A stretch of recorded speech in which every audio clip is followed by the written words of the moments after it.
Hey, welcome to this week's video. In this week's video, I'm going to talk about the differences between an LLC and an S-Corp and whether you should or shouldn't be an S-Corp or an LLC. The thing is that I see quite often a lot of new businesses get started and they start off automatically as an S-Corp because somebody said that an S-Corp is the best entity. And in reality, it's a shame because it's actually not. It actually will end up costing you more money potentially unless you really understand what an S-Corp does, the reason for it, and what the savings could be. This is what you need to know before you get into an LLC or an S-Corp. And in this video, I'm going to walk you through the differences between the two and which one to select you'll know by the end of this video. So let's get to work. So let's first start off by talking about what is an LLC. An LLC is actually a legal entity. And when an LLC is set up, it can be taxed as either a S corporation, a sole proprietorship, which is sometimes called a disregarded entity, or it can be taxed as a corporation. But when it is set up, it automatically defaults to a sole proprietorship or a disregarded entity. So if you want it to be an S corporation or a partnership or a corporation, what you do is you tell the IRS that you want it to be taxed that way. This is one of the things that I often see people miss because they don't quite understand that you have to tell the IRS how you want your LLC to be taxed. So make sure that when you're setting up an LLC, and if you want it to be something else, that whoever you're working with, that you make sure that that gets done. And there are deadlines for when telling the IRS to do that as well. So keep that in mind. The other thing to keep in mind is that you could set up an LLC as a sole proprietorship or disregarded entity, and later on you can actually then change that to an S corporation. A lot of people don't realize that. And if you're just starting out, it may make sense to set up your LLC but not set it up yet as an S corporation, and we'll get into the reasons why later in this video.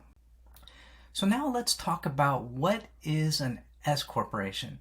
And an S corporation, it's actually not a legal entity. If you remember what I mentioned earlier, it's actually born out of being either an LLC or a corporation. You actually have to tell the IRS that you want to be taxed as an S corporation.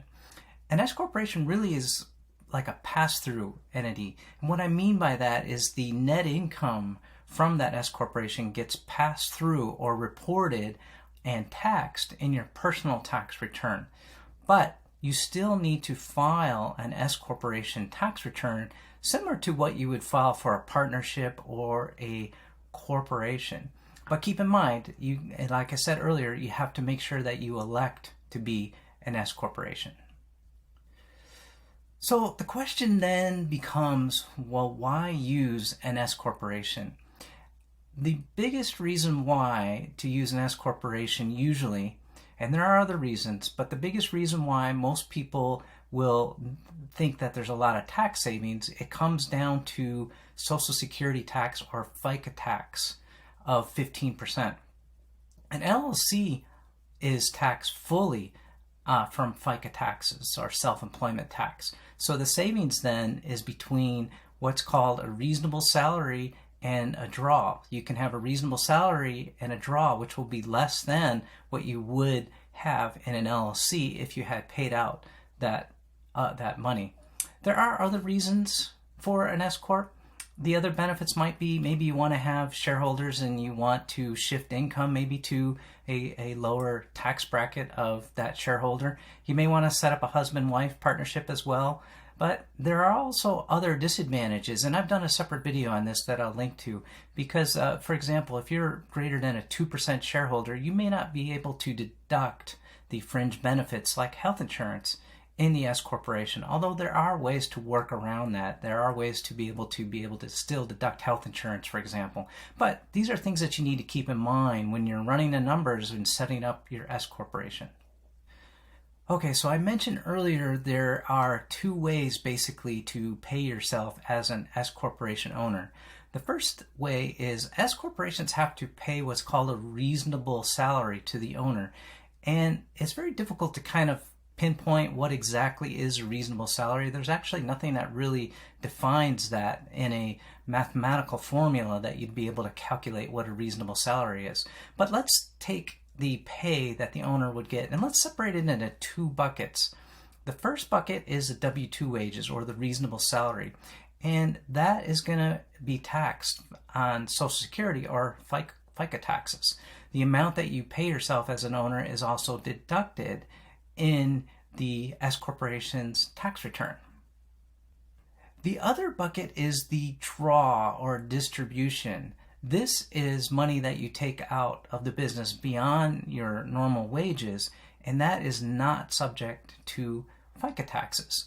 And the other thing is, it's actually not deducted as well. So a little bit different than the reasonable wages, but the biggest benefit, as I mentioned earlier, is that the 15% tax savings that you have on the S corporation. And we'll get into it a little bit later when it makes sense to actually utilize this strategy to the fullest, and that's what would make the S Corp more beneficial for you and the best selection. But first, let's talk a little bit about what is a reasonable salary. And I've done another video on this as well, which I'll link to. As I mentioned earlier, it's not defined by the IRS, but in a nutshell, if I had to explain it in very simple terms or in one sentence, it would be, what would you pay somebody else to do your job? And as you can tell, that's not really easy to calculate. There are services out there that will attempt to try and calculate this, but at best they're guesses. But I think the key, though, is that you have some kind of documentation that says, this is how I came up with what my reasonable salary is, so that if you ever did get audited by the IRS, you'd be able to hand that to them and show them what that is, versus what I see a lot of other companies do is they just say, well, it's $75,000, that makes the most sense, or it's $30,000. And when you get to the IRS, then the IRS may say, well, we disagree, it should be this, and then now you got an adjustment in your return. At least if you have it documented, that is definitely going to give you a leg up. So let me give you a brief example of how you might calculate your reasonable salary. And this is just an example. This isn't a foolproof the way you have to do it.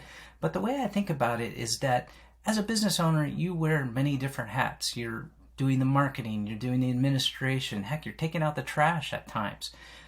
Of all the hats that you work and the hours that are in a year that are available to work, how much time would you spend in each of those areas?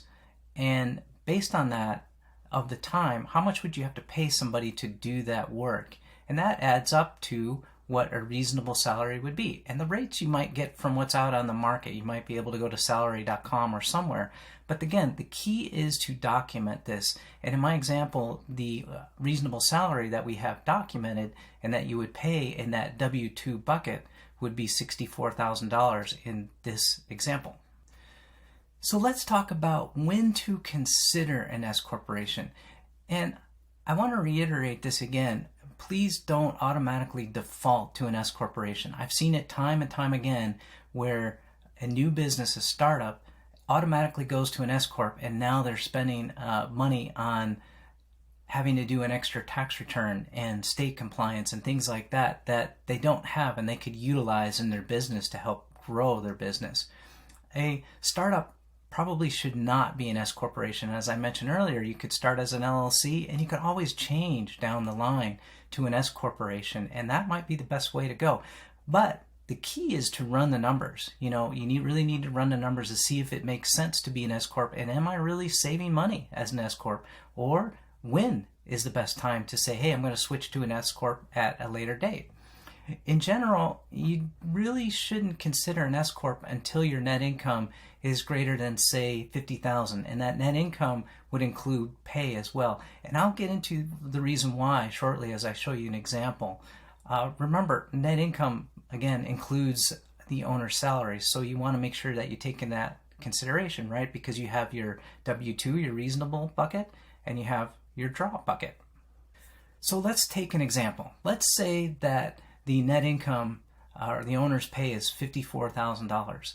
If we had an S corp, you would come up with a reasonable wage, let's say of $40,500, And if you were an LLC, you would pay FICA tax or 15% on the full $54,000, where in the S-Corp, you would only pay it on $40,500, hence the savings. And in this case, the savings is $2,000, which is great, right? But remember I said earlier that you have to make sure that you consider that you have to file a tax return, you have extra compliance as well. So you really need to look at the net number and go, well, is this really worth it or not? And maybe down the line I can change to an S corporation. But let's take the example of $85,000. Well, here you can see that the actual savings is quite significant. So in this case, you probably would consider to be an S corporation.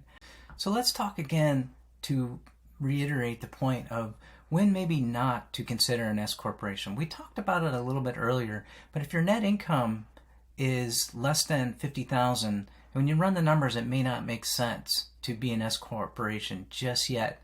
Also, if your reasonable salary that you calculate, especially as you're growing as a business and you're getting more and more net income, let's say your income is $200,000 or more, and your reasonable salary is actually greater than, let's say, $110,000, it may not be the best thing to be an S corporation. And the reason why I say that is because FICA taxes right now are capped now at a portion. So right now it's a little bit over $140,000. Above that, the actual FICA tax that is taken out goes down a little bit percentage-wise. It's actually a smaller percentage.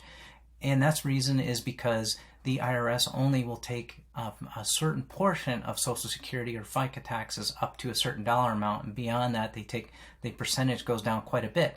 So when you run the numbers, the savings then may not make the most sense to be an S corporation. So that's something to consider.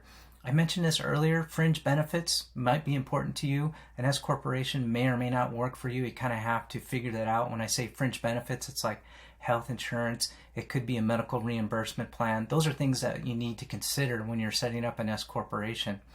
And also, one thing that gets often forgotten is if I'm going to have a lower wage, how is that going to impact my Social Security when I retire? Now you may say, well, Social Security may not even be around, or I'm not going to rely on Social Security. That's just one thing that you need to consider when you're setting up or deciding to be an S corporation. And there are other legal reasons, such as which shareholders you can and cannot have in an S corporation.